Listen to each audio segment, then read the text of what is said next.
Hey there, Drowsy Historian here. Tonight, you're not a soldier, you're not a criminal, you're not even unlucky. You're just a homesteader with calloused hands and a tin roof held down by hope. You came west with a land grant and a plough and a belly full of promise. And for a while, it worked. The wheat rose, the neighbours waved, your children ate. But then the sky changed, not with clouds, with wings, billions of them, trillions, enough to eat your crops, your clothes, your kindling, and your future, right down to the seed. Before the chewing starts and the wind takes on that particular hum that never leaves your bones, do me one small favour. Let me know where you're listening from and what time it is. I always like knowing who's lying awake listening to these quiet catastrophes. And if you'd like early access to more slow disasters, like this one, ad-free audio of the episodes, or just want to support the show, you'll find the Patreon link in the description. But for now, lie back, get comfortable. Let's begin. You arrive on the plains with a paper promise and a wagon that groans louder than your joints. The land grant is real. Official seal, government stamp, signatures from men in Washington who will never come here. You hold it like it means something, like it carries weight. But paper doesn't stop wind. It doesn't soften soil. It doesn't tell you how to dig a well in land that hasn't seen rain in 3 weeks and laughs at the idea of mercy. Still you came. You brought your family, your livestock, your tools, and what's left of your belief in the future. You look out across the endless, flat horizon and try not to notice that it looks more like emptiness than opportunity. The first night is loud, not with voices or music, but with wind that never seems to stop and insects that don't understand the concept of silence. The children sleep in a pile, more from exhaustion than comfort. Your wife stares at the ceiling of the sod house you've barely finished, wondering whether it will still be there come morning. You reassure her. You're not sure why. Perhaps because it's easier than saying you don't know.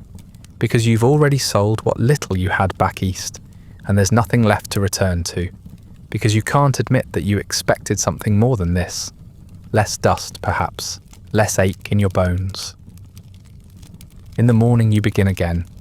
You work the fields with your back and your hands, because you can't afford to break the mule's legs on a hidden route. You till what passes for soil, and try not to notice how it clumps like ash. The neighbours, what few you have, nod in passing. They don't offer help, but they don't spit either, which you take as a sign of goodwill. One of them lends you seed. Another sells you nails at a price that's only mildly cruel. You build your fence low and your hopes high. You tell yourself the hardest part is behind you.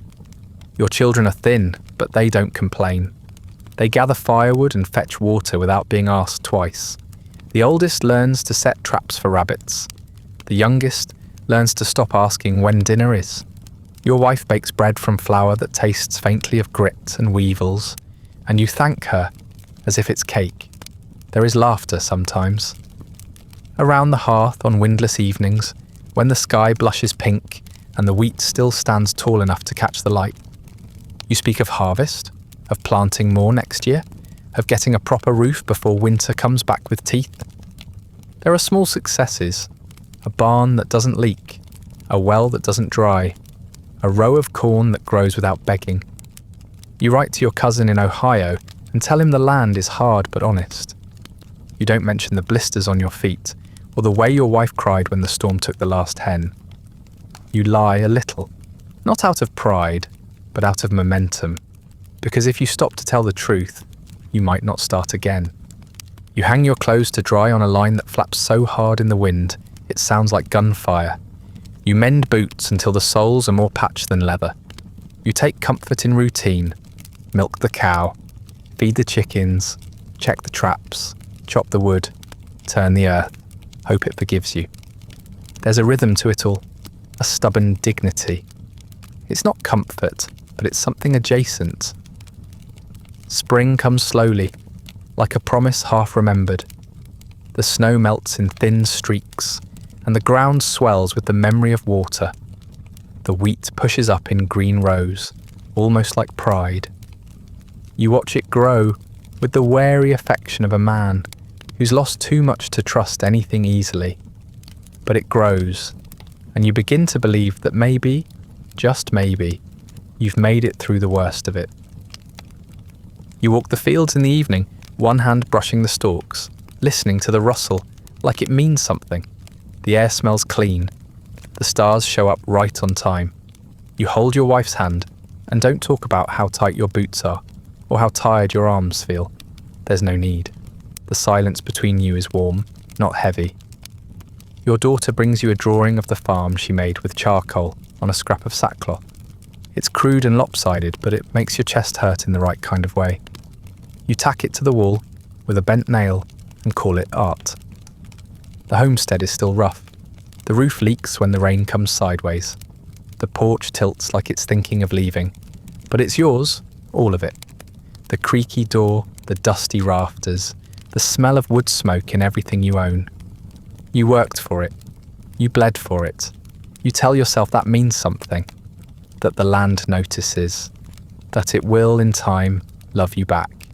You go to sleep with dirt in your fingernails and your muscles humming from effort. You dream of next year's harvest, of enough food to trade, to sell, to store. You dream of quilts that aren't patched, of boots with soles, of stew with meat in it. You dream of permanence, of staying, of being the kind of man whose name is remembered because he endured. But the land doesn't remember. The land doesn't care. And something is already moving beneath the surface of that dream. Just out of sight, just out of reach. Something with wings. Summer arrives without ceremony. No great fanfare, no thunderclap of transformation. Just a slow lengthening of days and the gradual fading of your breath in the morning air. The frost retreats into memory, and the wind begins to sound less like a warning and more like a lullaby. You wake up one morning and realise you've stopped checking the sky every hour. The weather, for once, behaves. The fields are green. The sun is harsh, yes, but consistent. You've learned to accept consistency as a form of mercy.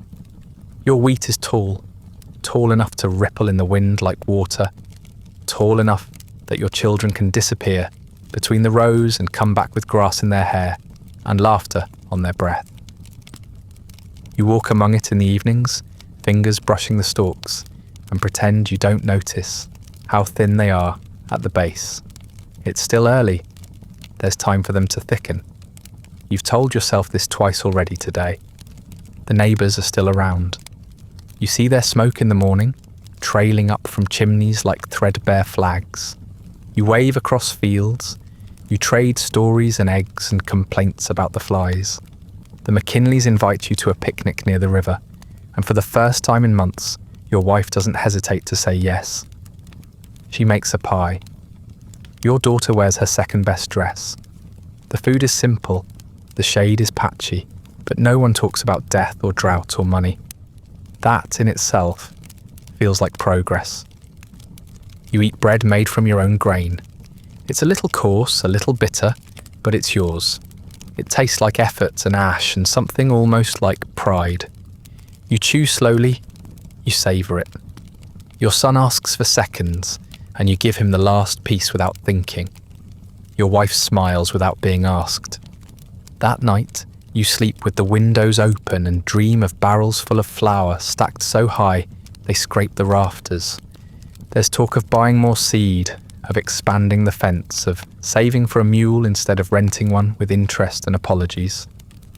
You don't write these things in your ledger, but you mention them aloud, as if saying them might coax them into existence, as if the land might overhear and find your plans charming.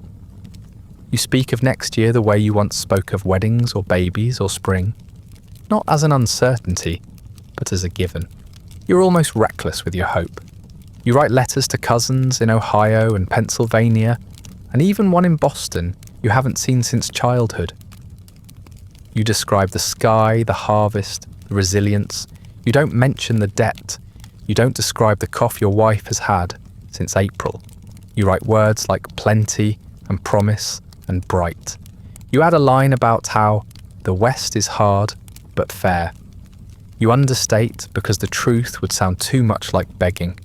When the rains come, they come gently. A soft patter on the roof, a faint scent of renewal.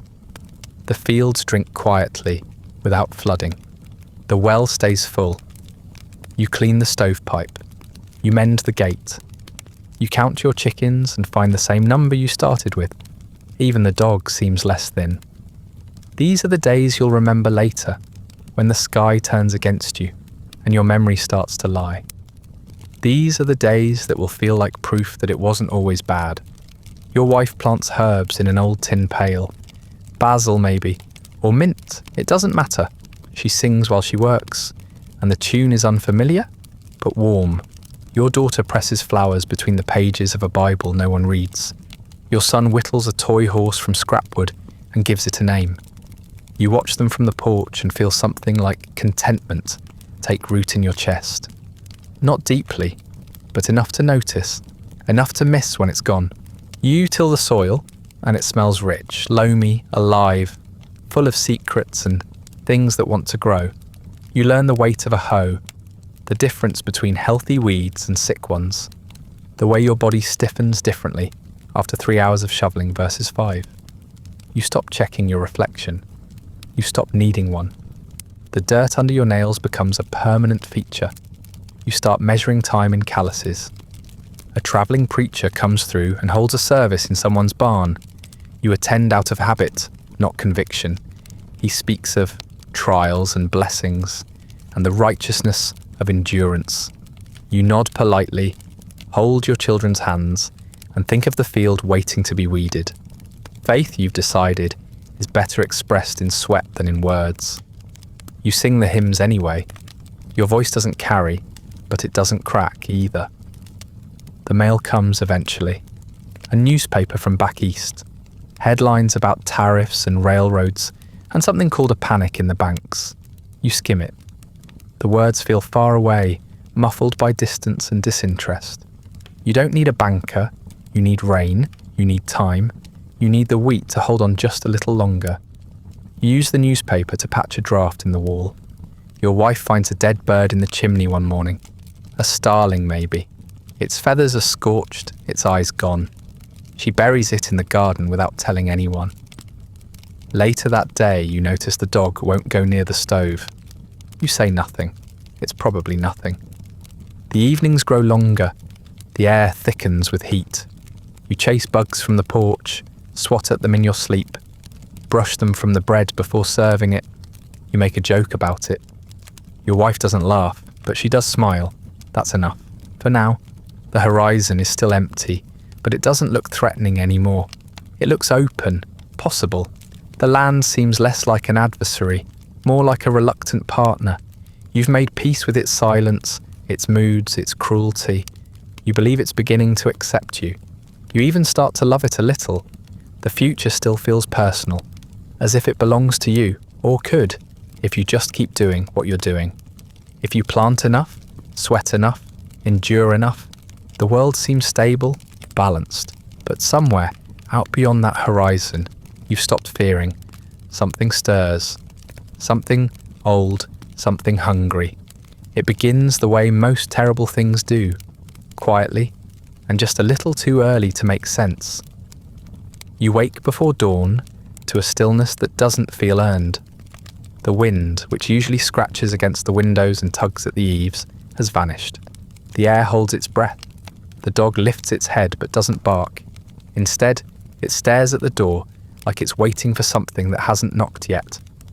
You listen for the usual morning sounds, chirping, rustling, the slow creak of wood expanding in the heat, but hear nothing. It's not silence, it's a pause, as if the world is deciding whether or not to continue. You step outside expecting mist or maybe the weight of an early storm. The skies are dull grey, not the kind that brings rain, but the kind that smothers colour. The wheat barely stirs.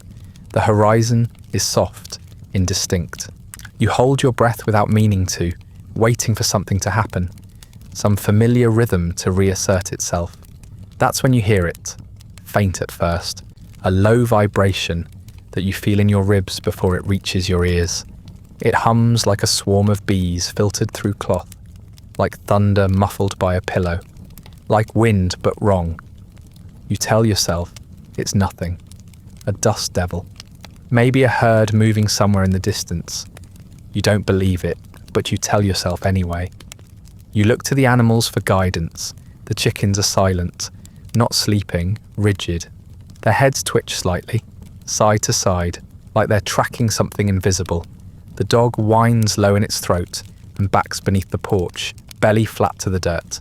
You call its name. It doesn't move. You try again, sharper. Still nothing. It's not fear you hear in the dog's voice. It's recognition. The sound grows. It's a hiss now, layered with something else. A rustling, constant and close, like dry paper crumpled again and again in 1,000 hands. Then another sound joins it, chewing. Soft, repetitive, wet. It's the kind of sound you wouldn't notice once, but repeated endlessly, it becomes unbearable. You walk to the edge of the wheat field and look out. At first, nothing. Just a shimmer in the air, then motion. The stalks aren't just swaying, they're moving as if being touched, nibbled, bitten, swallowed. The air begins to change. It smells like grass, but not fresh, bitter, acrid, as if something green has died and begun to ferment in the heat. You take a step back. You hear the chewing more clearly now, layered with a faint clattering, like thousands of tiny wooden beads hitting the ground. You look up. That's when you see it, or rather, stop seeing anything at all. The sky's gone and it's not a metaphor. The sky's physically absent, replaced by a dense, shifting ceiling of wings and legs and bodies. A cloud, but alive. It writhes and pulses in slow, deliberate waves, crawling over itself in every direction at once. Sunlight filters through in patches, casting flickering shadows that ripple across the fields. The wind returns, but it carries a dry, flaking sound with it, like sand being poured from a great height. You don't move. Not because you don't want to, but because your legs forget how. Something lands on your arm. You swat it away without looking. Another lands on your shoulder. Then 2, then 5. You flinch, try to brush them off, but they are already moving, crawling toward the warmth of your neck, into your collar, beneath your hat. Their feet are sharp. Their wings buzz when trapped. One lands on your lip and begins to crawl downward. You slap your own face harder than you meant to. You run. Not far, just to the house. The sound follows you, thickens around you. Inside, the air is worse. Still, stale, filled with dust and the rising stench of panic. Your wife is already at the window, mouth slightly open, face pale. Your daughter stands beside her, frozen, eyes wide and glassy. The boy is under the table, gripping the leg like it will float. You want to say something, to reassure, but the words stop somewhere in your throat and dissolve. The first wave hits the house like sleet, a clatter of bodies against walls and shingles. You hear them crawling across the roof, under the eaves, into every crevice they can reach. The walls groan, not from the wind, but from the pressure of wings and weight and hunger. You hear scratching inside the chimney. Something thumps against the window pane and doesn't stop. It's not one thing, it's dozens. You reach for a curtain and find it's already crawling. They get in. Of course they do. Through the cracks in the floorboards, the gap under the door, the vents, the seams between window and frame. No house is sealed well enough to stop hunger. You stamp on them, you swat, you use a broom, a blanket, your own arms. It makes no difference. For every one you kill, 10 more arrive.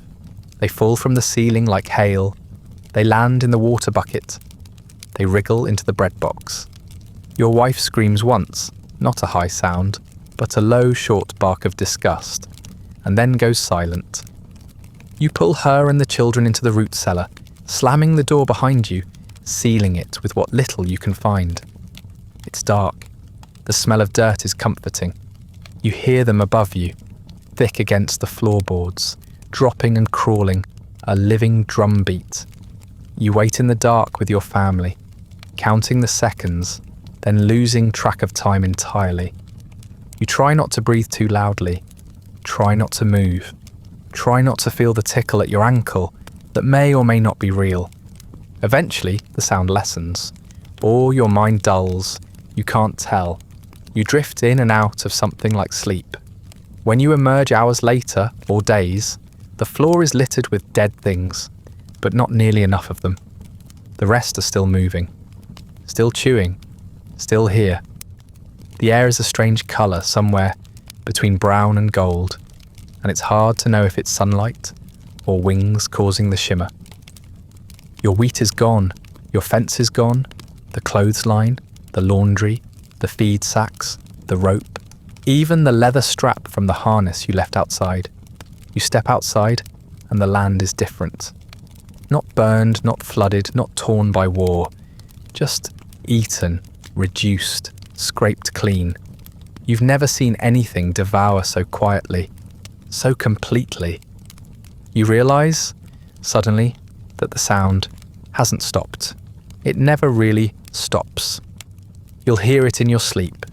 You'll hear it in your bones, 1,000 tiny mouths, forever chewing. You learn quickly that they don't come just once.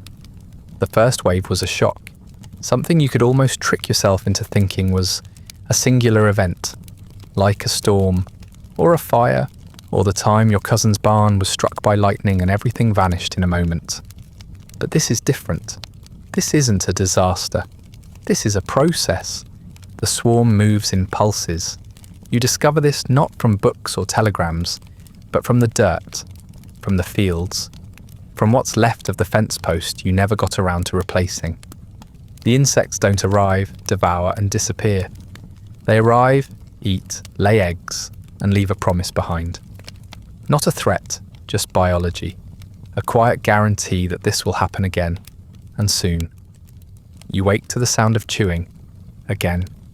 You wake to the sound of silence, again. The days blur and the sky stays the same colour too long.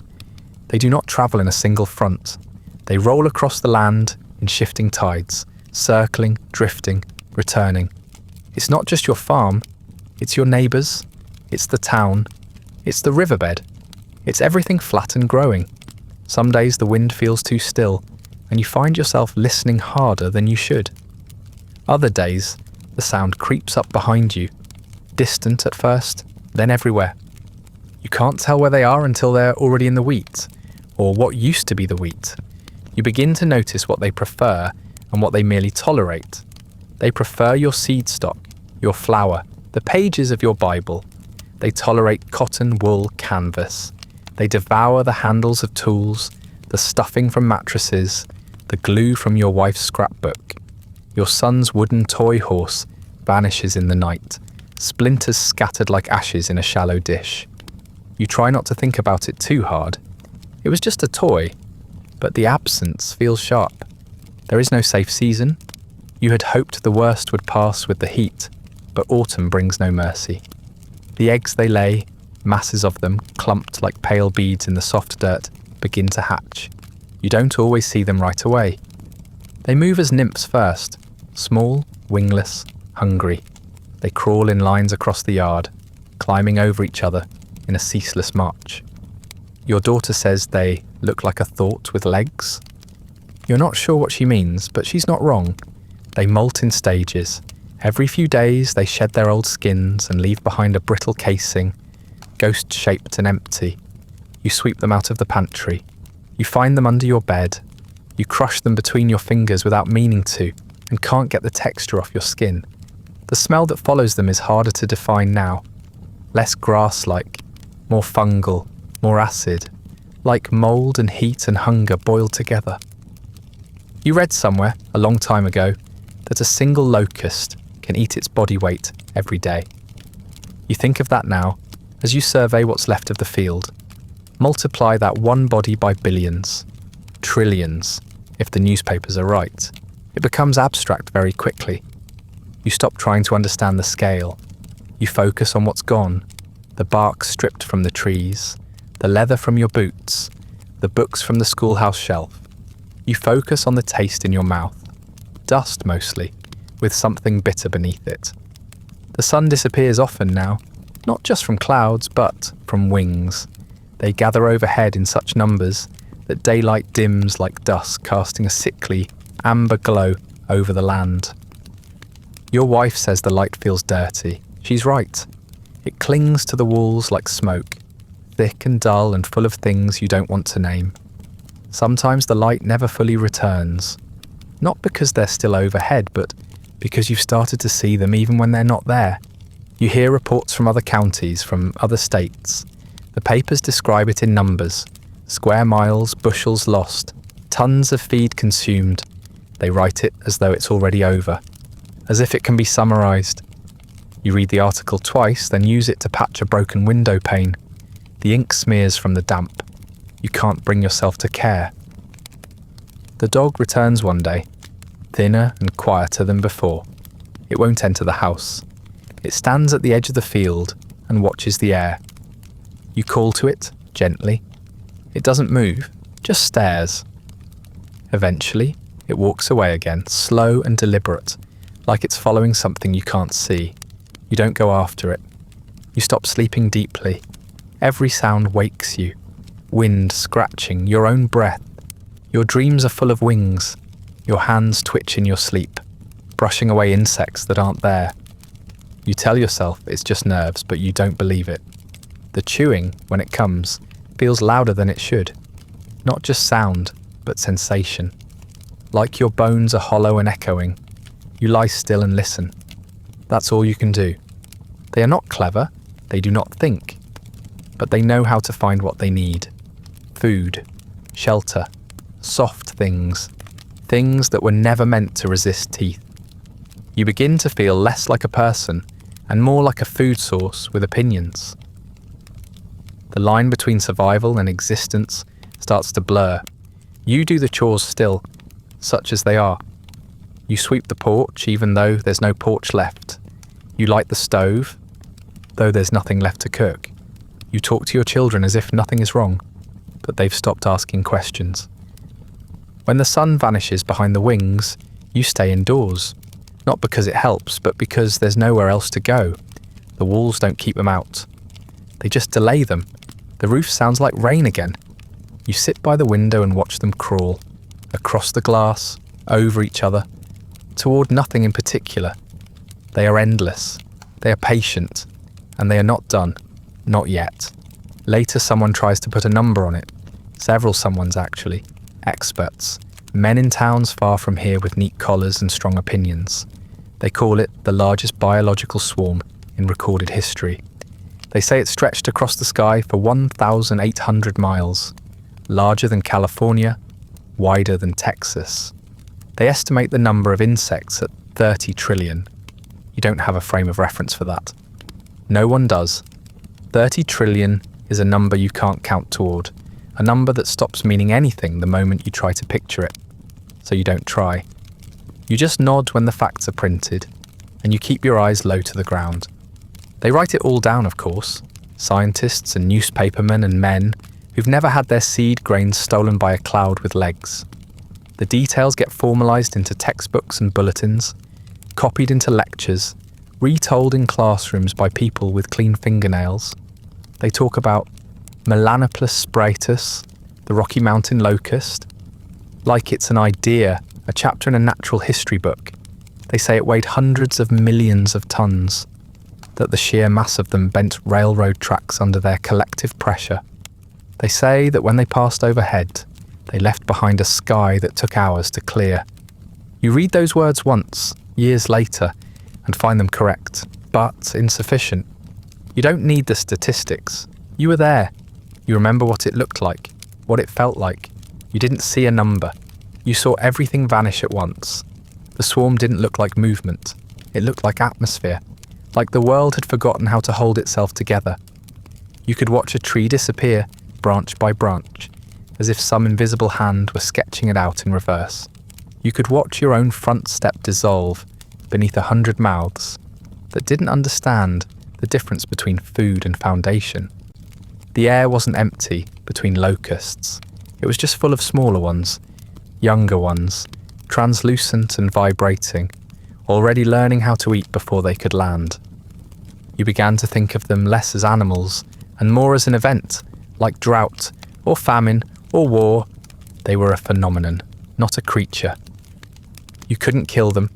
You couldn't trap them. You couldn't run from them. You could only measure the damage after they left and hope you were still standing.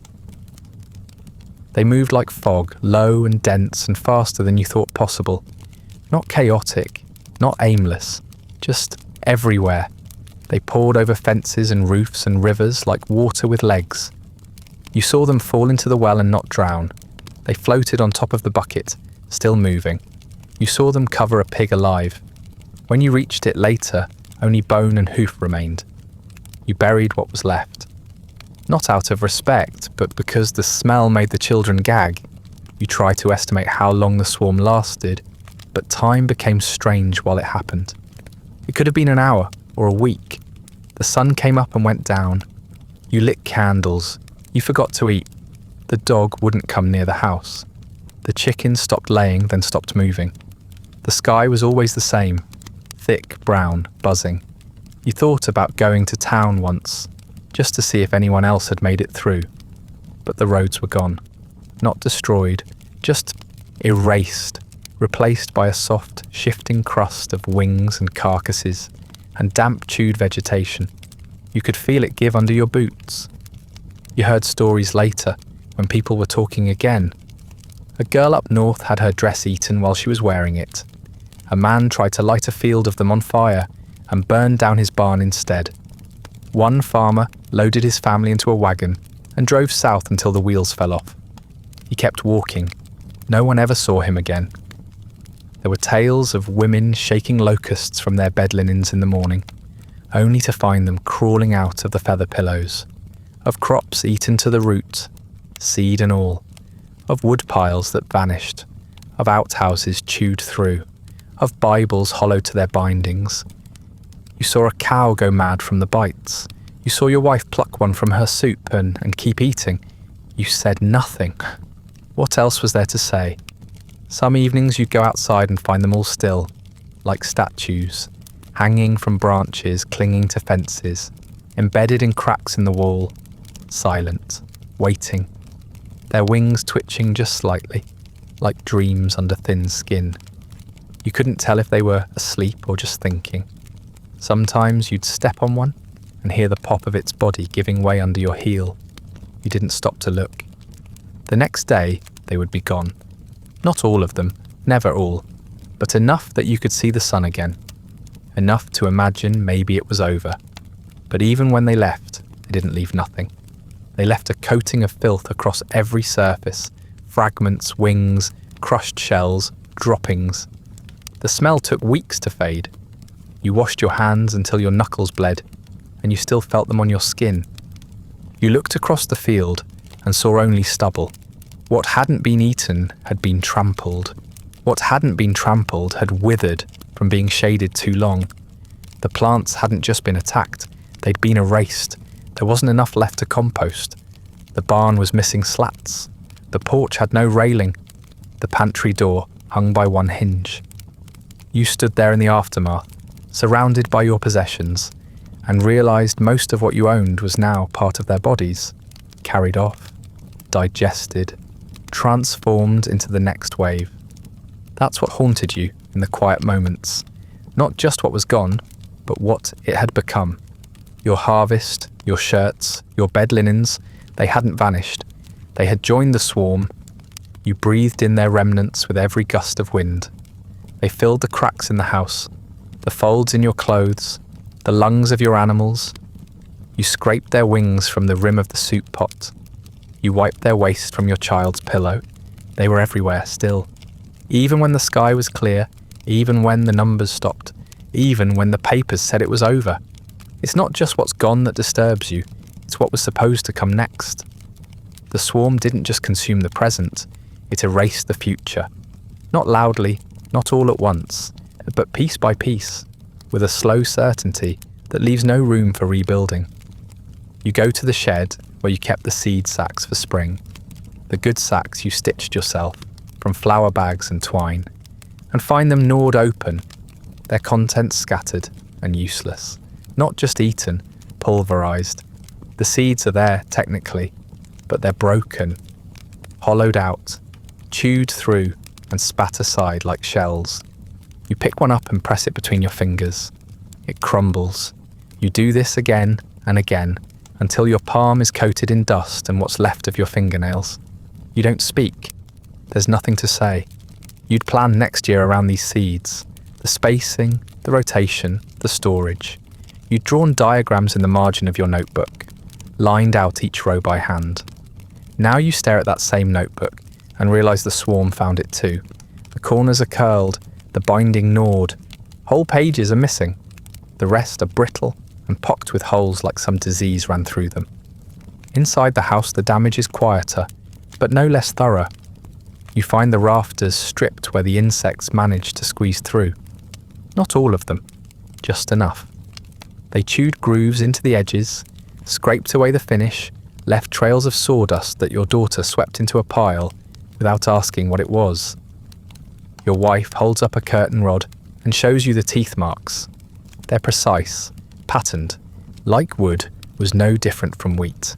Your Bible is gone, in all the ways that matter. The leather cover was the first to go, eaten clean off in one night. The stitching unravelled.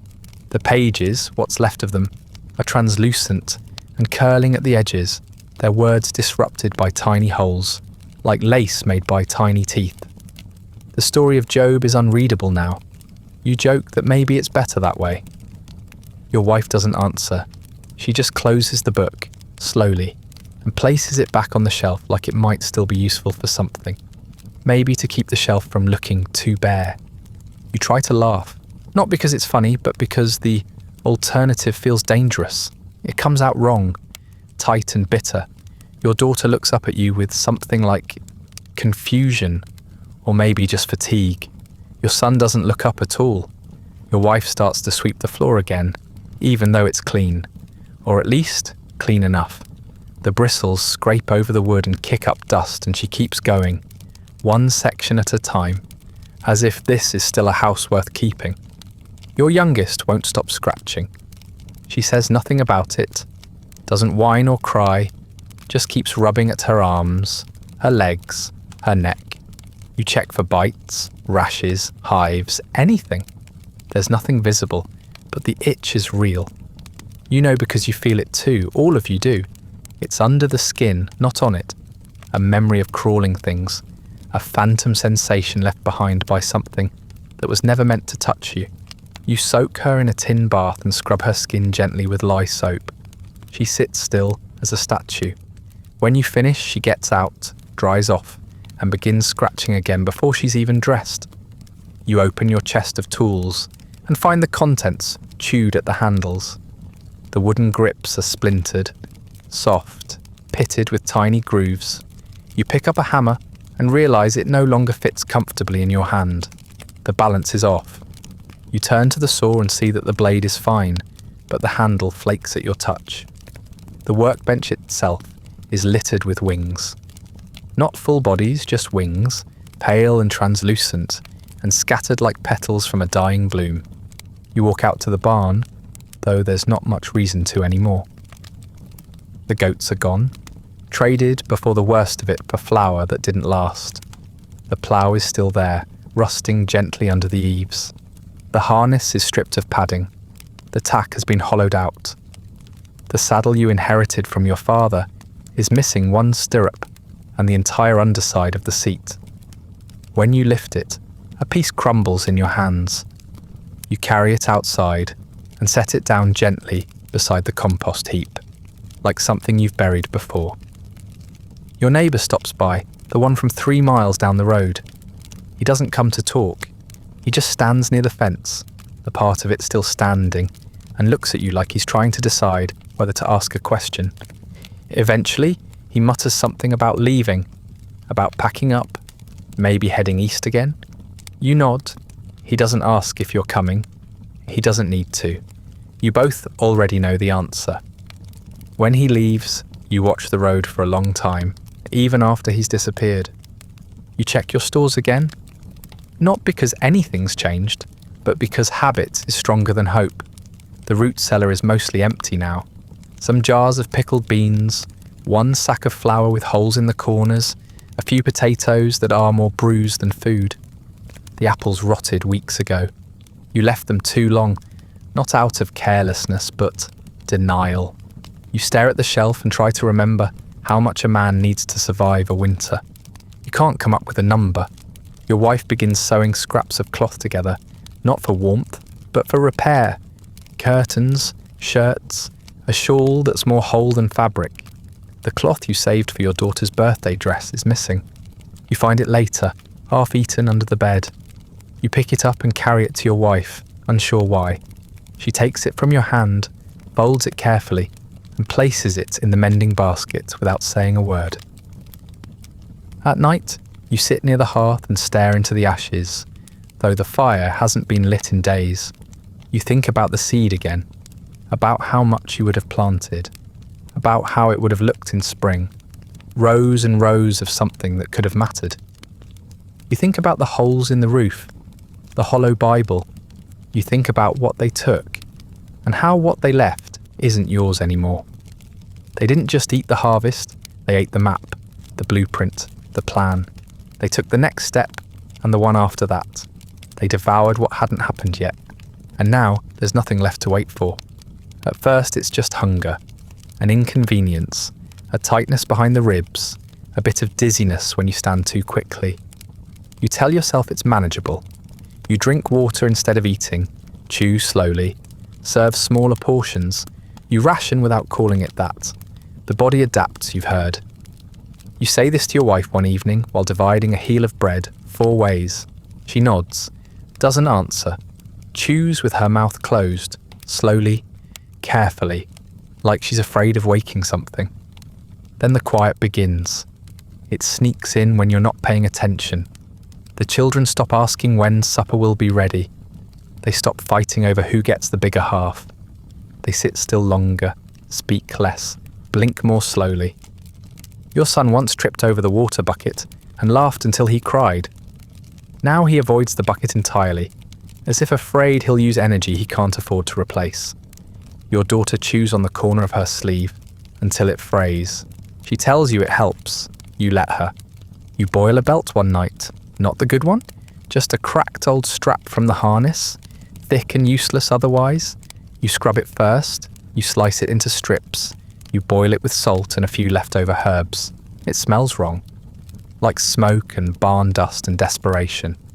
Your wife pretends to eat it. The children nibble and grimace.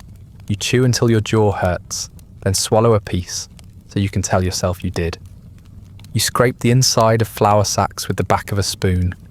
The scraps are grey and coarse, stuck in the weave of the cloth. You add water and stir. It doesn't thicken.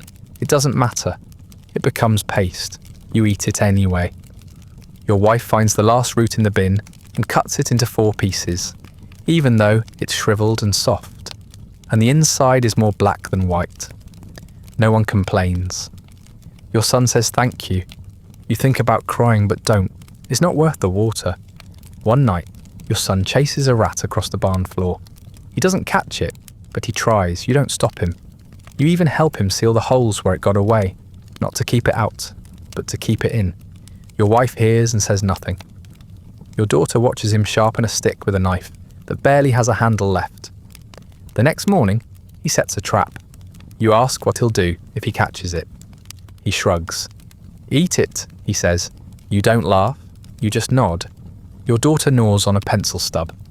She doesn't write with it, just holds it in her mouth while she stares out the window. Her cheeks are hollow now. Her wrists look like they belong to someone smaller. You ask her what she's thinking about, and she tells you very calmly, butter. You try to smile. It feels like someone else's face. You find a bit of chalk in the drawer, left over from when your wife used to mark preserves on the cellar wall. It's old, soft, slightly damp. You pretend it's medicine. Your daughter pretends too. She sucks on it like a lozenge, slowly, reverently, as if it will make her throat forget the emptiness beneath it. Your wife watches but says nothing. Later, you catch her doing the same. You go into the yard one morning and find a potato in the mud. Small, half-crushed, already green at the edges, you fall to your knees without realizing it. You dig it up like treasure, like something buried with love. When you pick it up, you see the bite marks. Something else found it first, but the teeth didn't get far. You carry it inside anyway. That night, you cut the good half into thin slices, fry them in nothing at all and share them like communion. You dream of food often now. Not feasts, just normal meals. Soup with salt, bread with crust, an apple you didn't have to trade for. You dream of fat, of cheese, of warmth in your belly. In your dreams, you chew without pain. You swallow without guilt. You wake up each time with your mouth dry and your heart racing. Your wife holds you some nights, when the shivering won't stop. You used to think it was the cold. Now you know better. The body starts to change, your clothes grow loose, your skin greys, your thoughts come slower. You forget what day it is. You forget what you were saying halfway through the sentence. You try to help your wife with chores and find yourself sitting in the dirt without remembering how you got there. You carry wood until you drop it. You fall asleep sitting up. You tell yourself it's fine. The body adapts. The baby cries less now. You try not to think about what that means. You find yourself counting the remaining nails in the jar, not because you need them, but because it gives your hands something to do. You sharpen tools that won't be used again. You sweep the floor, though there's nothing left to track in. You stir water like it might become stew. You write a list of things you'd eat, if you had them. You leave it on the table, hoping someone else will add to it. Your wife offers to go to town. It's far, too far. You tell her no. She offers again the next day. You argue. She cries. That night, she lays beside you and traces your spine with one finger. You don't speak. There's nothing left to argue about. The silence thickens. The house stops feeling like shelter. The beds stop feeling like rest. The cellar stops feeling like storage. Every object you own becomes something you could burn, or break, or chew. You look at the bookshelf and wonder if paper burns hotter than cloth. You look at the curtains and think about soup. You look at your own hands and stop thinking altogether. Starvation is not what you thought it would be. It isn't rage. It isn't violence. It isn't a scream. It's a hush, a slowness, a folding inward.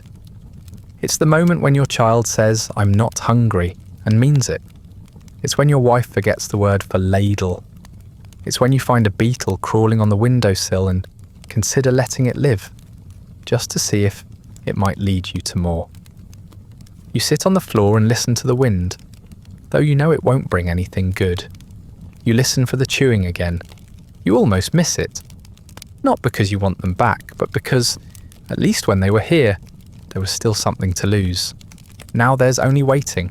Eventually, someone remembers you exist. Not a neighbour, not a friend.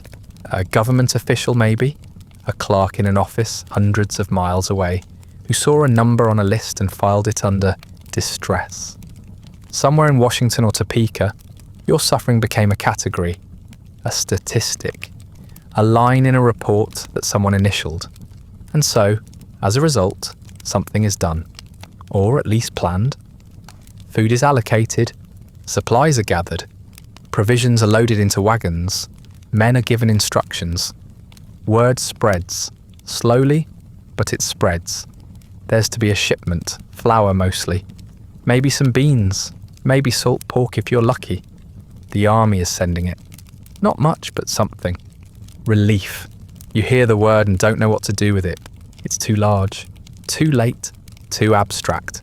You repeat it to your wife that evening, softly, like it might spook if said too loud. She nods but doesn't look up from the stitching in her lap. You wait, of course you wait. There's nothing else to do. The work has shrunk to match your strength. The chores are fewer now, because there is less to maintain, less to protect. The fence is falling. The barn leans. You wait on the porch on a chair that creaks under your shrinking weight and stare down the road that hasn't seen a wagon in weeks. You listen for wheels, for voices, for anything that might resemble mercy in motion. What comes first is a letter, folded, stamped, delivered by a passing rider who doesn't stop. He tosses it into the dust near your gate and moves on without looking back. You pick it up carefully, as if it might bruise. The paper is soft from humidity, the ink slightly smeared. It says relief coming. Just that. No date, no list, no signature. You carry it inside and lay it on the table. No one touches it again. 2 days later, the letter is missing. You find it covering the cracked window pane near the bed, taped up to block a draft. Your wife doesn't mention it. Neither do you. The wagon never arrives. You hear it got stuck 2 towns over, or it broke an axle, or the driver got sick, or there were too many people and not enough sacks to go around. The details vary depending on who's telling it, but the conclusion remains the same. The food is gone, or elsewhere, or delayed indefinitely. You nod when you hear this, as if it confirms something you already suspected. Hope, after all, is heavier than hunger. You can only carry so much. Another family down the road decides to walk. They heard the food was being given out near the river town, the one with the big church and the grain mill. It's far, 3 days on foot if you're strong, 5 if you're not. They leave with blankets and a kettle tied to a cart. The children ride inside, wrapped in wool. The father waves once, half-heartedly, as if unsure whether he means goodbye or good luck. You watch them go. You never see them again. You consider following. You even begin to pack. A bundle of shirts, a tin cup, the last bit of lard wrapped in paper. But your wife doesn't move. She looks at the sky and says nothing. Your son asks how long the walk would take. Your daughter doesn't ask anything at all. You repack the shirts quietly and put the lard back in the cupboard. You sit down at the table and trace circles into the wood with your finger. Days pass, then more. The food doesn't come. Another letter does. It's addressed to residents of affected counties. It outlines available resources, advises calm, suggests patience. You burn it without reading the second half. At some point, someone from the next farm over passes by. He's thinner than last time. His boots are cracked. He says there's flour in the next county, but only for registered claimants. You ask what that means. He shrugs. He says something about paperwork, about names on lists. You haven't seen a list. You haven't written your name down in months. You thank him anyway and give him a crust of bread. He pockets it and walks away slowly, head down. You think he might be crying. You don't ask. You begin to ration air. That's what it feels like. You eat less than the day before, not because it helps, but because you've stopped believing help is coming. Your wife boils water for meals that never happen. Your children sleep more often than they should. You catch yourself watching their chests rise and fall, counting breaths like it's a job. You write a note to yourself that says, "Don't forget to breathe." You forget where you put it. You dream of bread, not good bread, just enough of it. You wake with your mouth dry and your hands twitching toward the shelf where the flour used to be. You stare at your own hands and wonder how much more they'll shrink before they stop being useful. You fold them together, then apart, then together again. One morning, you open the door and find a sack sitting on the porch. It's small, tied with rough twine. You bring it inside and open it slowly, like it might disappear if handled too quickly. It's flour, coarse, yellowed, bitter smelling. But it's flour. There's no note, no name, no explanation. You don't ask where it came from. You don't care. That night, your wife bakes something like biscuits. You eat them in silence. Your daughter cries while chewing. Your son thanks the wall. You all go to bed with something in your stomach. It doesn't help as much as you thought it would. The next morning, the sack is gone. You don't remember using it all, but you must have, or it never had much to begin with.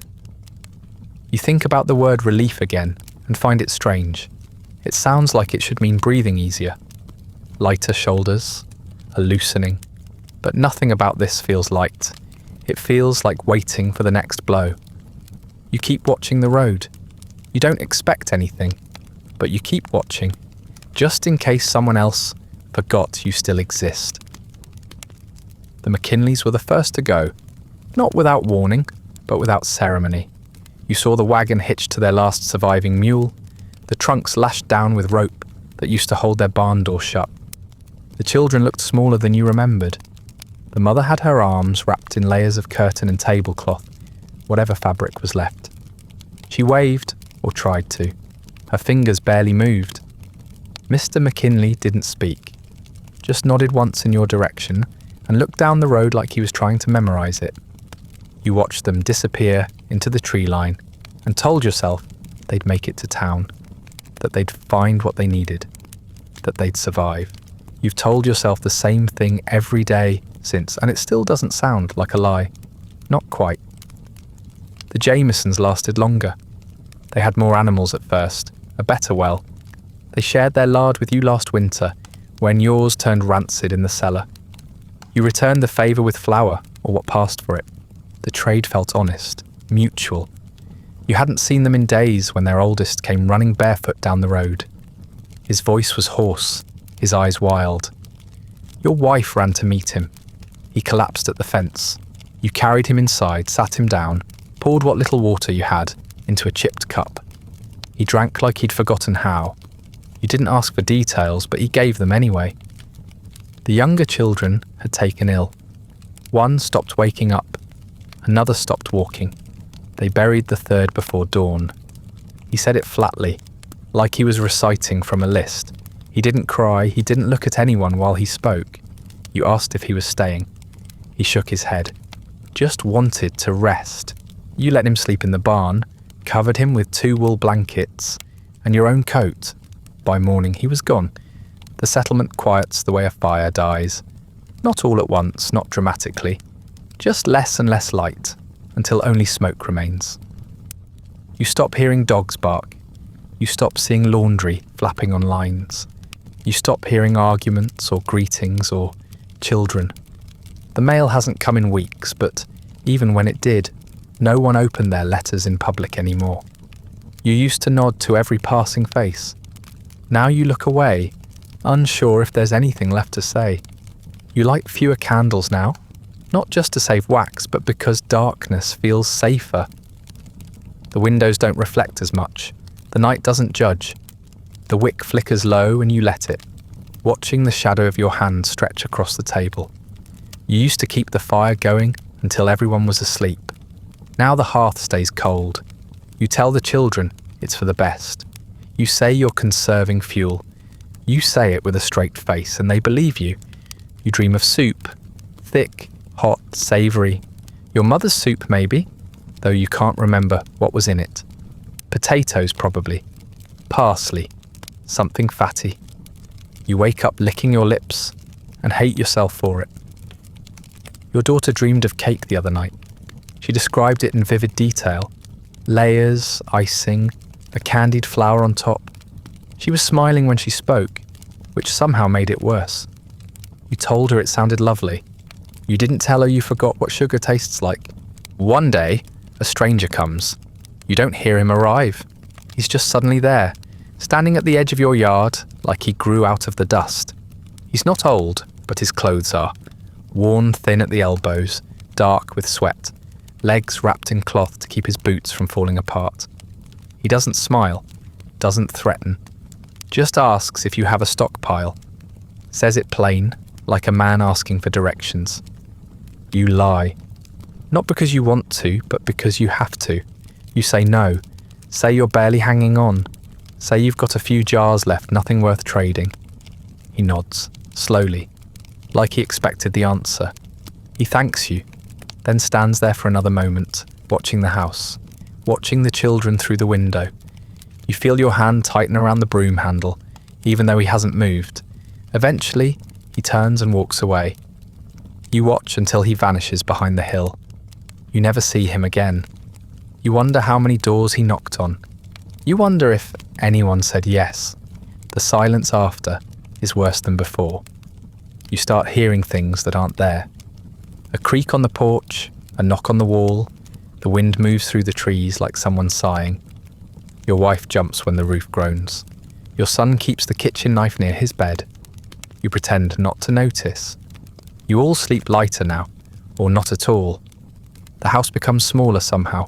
You don't move less, but there's less to move around. The rooms feel full of air and nothing else. You shift chairs without reason, rearrange the pantry shelves that hold almost nothing. Your wife folds blankets you haven't used. She lines up jars by size. It gives her something to do. The children count the remaining matches. They argue about whether it's 22 or 23. You say nothing. You know it's 19. You think about the McKinleys, about the Jamesons, about the stranger, about the family from down the road that just stopped lighting lamps one night and was never seen again. You wonder how many are still out there, behind shuttered windows and sealed doors, doing exactly what you're doing. Waiting for something, or someone, or nothing at all. You wonder if the silence is happening everywhere, or just here. Your wife begins talking to herself in the evenings, quietly, under her breath, while stirring water or folding rags. The words don't make sense. Bits of hymns, names of relatives long dead. Her voice doesn't sound distressed, just absent. She doesn't seem to notice. You do. But you don't interrupt. Your daughter collects feathers now. She says they're lucky. She lines them up in a row beneath the window, sorted by size and colour. Some are from chickens, some from birds long gone. One is from a pillow that split open last month. She doesn't care. She says they're all the same once they fall. Sometimes you sit on the porch and count how many homes still have smoke rising from their chimneys. You used to count 10, then 6, now maybe 3, or maybe that one on the ridge is just a trick of the light. You can't be sure anymore. You lose track mid-count. You forget what number you started on. The silence isn't peaceful, it's weight. It sits on your shoulders, fills your ears, settles in your mouth like dust. You want someone to speak, but you don't want to be the one to start. You want someone to arrive, but you don't want to answer the door. You want someone to help, but you've forgotten what that looks like. So you light one more candle than usual, just for the warmth. You tell yourself, it's because the nights are getting colder. You tell yourself a lot of things. Some of them are even true. You change. You don't notice it at first. How could you? Change like this doesn't come with warnings. It doesn't announce itself with fanfare or thunder.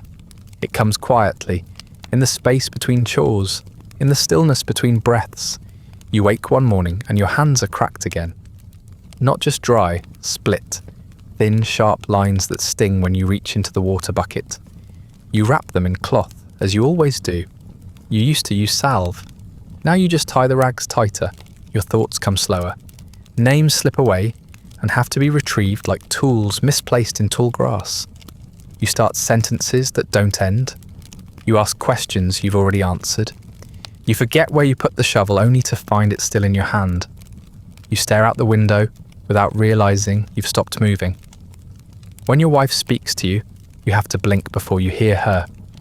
She speaks less now anyway. Her voice is still soft but rarer. She hums sometimes when she stirs the pot or folds a blanket, but the words are gone. When she does speak, it's practical. 2-word sentences. Water's low. Stove's cold. He's sleeping. You nod. She nods. You used to sit together on the porch and talk about what to plant next year. Now you sit there in silence, not because you've run out of things to say, but because saying them feels like work. The children have stopped playing. Not out of punishment, not out of illness, just out of stillness. They sit near the hearth and stack things. Buttons, stones, bits of broken pottery. They count them. Line them up. Rearrange them. You used to call that playing once. Now it looks like waiting. When your son speaks, it's in facts. We have 7 matches. We have 5 potatoes. We have 2 candles left. You nod, then forget the numbers. You still do the chores, not because they need doing, but because they fill the time. You fetch water from the well, even though no one drinks more than a few sips a day. You split kindling, though the fire stays cold. You milk the cow that isn't there anymore. She was traded for supplies last month, or maybe the month before. You stand in the barn at dawn and stare at the empty stall. hands still at your sides, as if she might step in on her own. You hear her breathing sometimes. You know she's not there. You sweep dust off dust. You tidy corners that haven't changed in weeks. You sharpen tools you no longer use. You check the shed for pests, even though the pests have long since moved on to richer places. You close the gate that hangs by one hinge. You tap the roof with the broom handle to check for leaks, though the rain hasn't come in days. It feels like pretending, but not in a cruel way, more like remembering. A soft rehearsal of a life that used to make sense. Your skin changes, dry, papery, spotted. Your fingernails grow strange, thicker in some places, cracked in others. Your joints ache when you stand, and the ache doesn't fade when you sit. Your back bends more than it used to. You notice it when you look at your reflection in the wash basin and realise your shoulders curve forward like a man bracing against something. You're not sure what. Wind, maybe, or memory. You wait for spring like it owes you something, an apology at the very least. You check the trees daily, looking for the smallest sign of green, a bud, a shoot, a hint of softness in the branches. But they stay brittle. The grass does not return. The earth still crunches when you walk on it. You kneel in the garden bed and dig with your fingers, just to feel something living. You find only grubs and a single, rotting beet. You replant the beet out of habit. Your wife finds you outside one night, barefoot in the dirt, staring at the empty rows.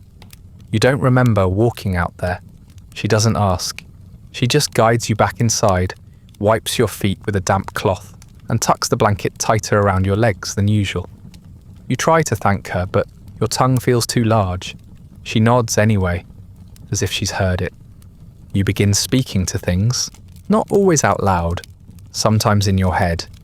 You speak to the floorboard that creaks, to the shutter that bangs in the wind, to the spoon in the pot. Not full conversations, just fragments, little acknowledgements. You start saying good morning to the kettle, good night to the empty coop. You call the stove old girl when it won't light. You don't notice the habit until your son starts doing it too. The calendar on the wall is 2 months behind. You've stopped crossing off the days. No one knows what day it is, and it doesn't seem to matter. You eat when there's food. You sleep when it gets dark. The concept of a schedule feels laughable now. The sun is your only clock. The hunger is your only appointment. You forget your age. You try to remember it one evening, counting backward from what you think was your birth year, and come up with 3 different numbers. You settle on the lowest one. It feels more honest. You forget the birthdays of your children, though you remember the days they were born. You forget the name of the family who used to live near the creek. You forget what the creek looks like. You find yourself walking more, not far, just loops around the house, once around the barn, down to the gate, then back again. Your son follows you sometimes. Your daughter watches from the window. You're not sure if it's exercise or ritual. You think maybe it's both. You don't feel panic anymore. Not dread, not grief, not fear. Just a kind of thinning, like you're being erased in layers. The edges first, then the details, then the name. You still answer to it, but it feels borrowed, like a coat someone left behind. Spring will come. Of course it will. It always does. You tell yourself this every morning, and it doesn't sound false. It just sounds tired. When it does arrive, if it arrives, you'll be here to greet it, bent, quieter, but here. And maybe that's enough. Or maybe it isn't. The textbooks call it the Rocky Mountain Locust Swarm. Some refer to it as the Locust Plague of 1875. You've seen the dates printed neatly, in black ink, May to July, with variations depending on the region. They include maps shaded in red and brown, colour-coded to show the areas of worst devastation. They calculate the weight of the swarm in tons. They compare the size to the state of California. They list casualty estimates, mostly in crops, sometimes in coin, rarely in people. They mention that 30 trillion insects darkened the sky. They mention that they were never seen again after the turn of the century. They call it a marvel of entomology, a historical curiosity, a footnote. They don't mention your wife's hands, the way the skin split open across her knuckles when she tried to pull boards over the windows, the way her fingers stiffened from cold and exhaustion, the way her nails stayed dark for months from scrubbing floors that no longer needed scrubbing. They don't record how she stopped brushing her hair, how she hummed to herself long after she stopped cooking, just to make the house feel less empty. They don't mention the way your son stopped speaking. Not all at once, not dramatically, just fewer words each day until there was nothing left. At first he answered in nods, then only with his eyes, then not at all. You kept asking him questions long after he lost the will to respond, hoping your voice would tether him to something. It didn't. He just sat near the window with a rock in his hand and carved little circles into the wood. The textbooks don't mention that either. They don't say how silence can be louder than panic. There's no entry in any historical record for what it smells like when everything you've built turns to insect dung and wind. They don't catalogue the stench left behind by billions of dying bodies, or the sweet rotting odour that clings to linens and skin. There's no mention of the way the air thickens inside the house, even with the door open.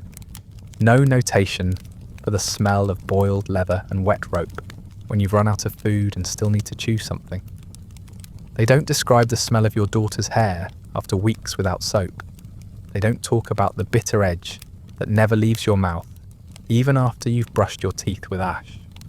The historians quote letters from land agents, newspaper clippings, accounts from travelling preachers. They don't quote your wife when she stood at the stove and said, "I think I'm forgetting how to want things." They don't mention what it looks like when a mother feeds her children first and then stares at an empty pot without blinking. They don't mention what it does to a man to watch his family lose weight in places they shouldn't, to watch movement become effort, to watch joy become memory.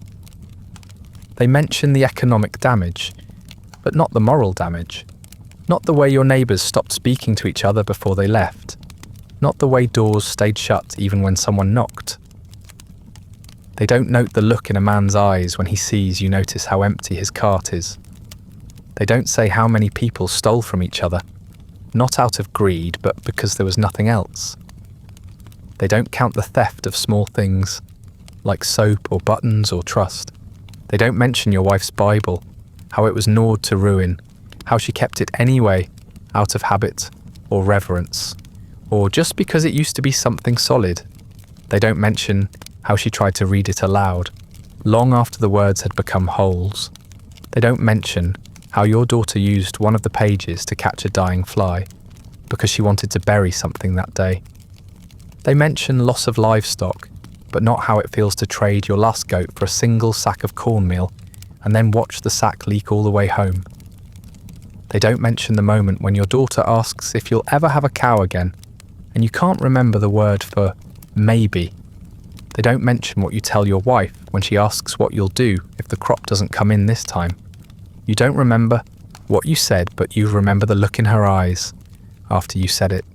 They mention adverse psychological effects, but not the moment you realised you were talking to the empty barn, as if it could hear you. They don't talk about the time your wife tucked in an invisible child because it felt wrong to leave the bed empty. They don't talk about the stranger who came by looking for food and how you lied without guilt. They don't say how you stood by the window that night with a hammer in your hand and waited for nothing in particular. They don't mention the sound of chewing. Not the first time, not the last, not the way it lingers after the insects are gone, not the way you still hear it in your sleep, soft and rhythmic, like a thing that never learned how to die. They don't describe how silence now feels louder than noise used to, or how wind brushing the roof still makes your skin twitch.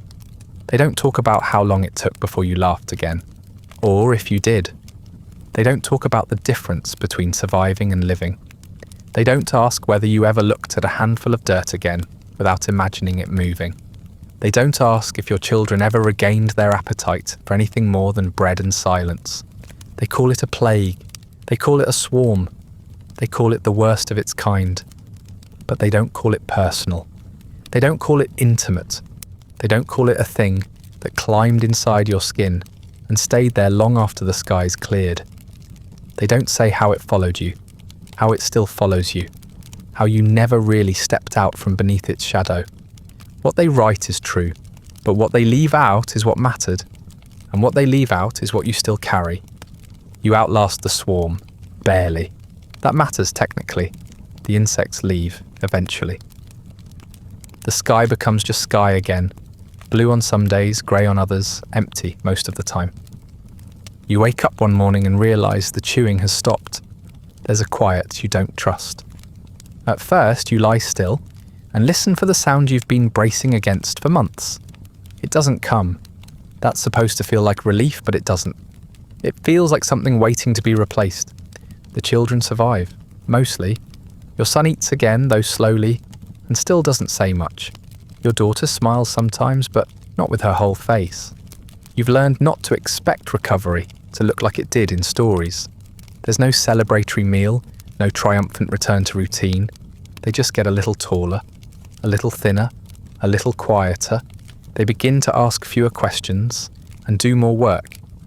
That's supposed to be maturity. You try not to think about what else it could be. You rebuild in a manner of speaking. The fence is patched with twine and salvaged boards. The barn has new beams, lighter, cheaper, slightly crooked. The house still leans, but the roof holds, mostly. You dig up the field again, though your back protests the effort. You plant seeds that may or may not be viable. You rake the rows straighter this time, as if neatness might improve your odds. You tell yourself it's possible. The land grant is still nailed to the wall, though the edges are curling now. The ink is fading, and the name, your name, looks unfamiliar when you read it. You signed it with pride once. Now you stare at it like it belongs to someone else. The promise was clear. Land of your own. Freedom, prosperity if you worked hard enough. And you did. You worked until your hands bled, and your knees stiffened, and your hearing turned inward. And still you were eaten. You understand now that promises are not guarantees, that the land doesn't owe you kindness just because you arrived with good intentions. You brought hope, yes, but so did everyone else. It didn't make the soil softer. It didn't stop the sky from going dark. It didn't keep the insects from finding your roof, your clothes, your pantry, your skin. Hope didn't protect your family. Work didn't save your neighbours. Faith didn't feed your children. You don't say these things out loud, but you feel them settle deeper each day. You think sometimes about those who left, the McKinleys, the Jamesons, the stranger who knocked and then vanished. You wonder if they found something better, or if they were simply erased somewhere else. You picture them walking, always walking, chasing rumours of help, arriving too late to each one. You don't envy them, but you don't pity them either. You all made the same choice in different directions. You start measuring time in new ways, not by seasons, but by effort. The month you mended the roof, the week you ate nothing but broth, the day the well nearly dried, the night your wife spoke your name again after 3 weeks of silence. These become your calendar. These become your memory. Dates mean little now. You count in costs. You get letters sometimes, not many. A cousin asking if you'll return east. A distant friend mentioning a job in the city. You read them once, then tuck them into the box beneath your bed. You never respond. Not because you have nothing to say, but because what you need to say wouldn't make sense to anyone who wasn't here. How do you explain that you stayed, not because it made sense, but because you couldn't imagine not staying? You still walk the field at dusk, you still touch the soil. You still brush dust from the windowsill, even when more settles a moment later.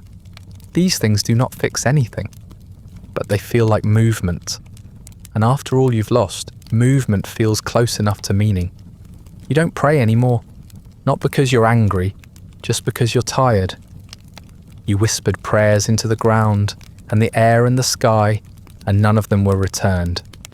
That doesn't mean there's no God, just that if he's there, he's not taking questions. Or maybe he is, but he only answers in insects and wind and silence. Either way, you've stopped waiting for a reply. You don't think of yourself as a failure, but you've stopped using the word success. It feels dishonest. Success implies control, choice. The you had neither. You planted what you could. You saved what you could. You buried what couldn't be saved. You kept breathing. If that's not success, fine. Call it something else. Call it persistence. Call it residue. You walk through your home and see what's left. The patched roof, the thin blankets, the jars of pickled hope lining the cellar shelf. Everything you own has a bite taken out of it. Everything you carry has weight, and yet you carry it. You remember what the preacher said once, long ago, before it all began? The meek shall inherit the earth. You think about that now and find it strange, because you're still here, and so is the earth. But what you inherited wasn't land. It was the knowledge that nature doesn't barter. It doesn't care how carefully you planned. It doesn't weigh your virtues.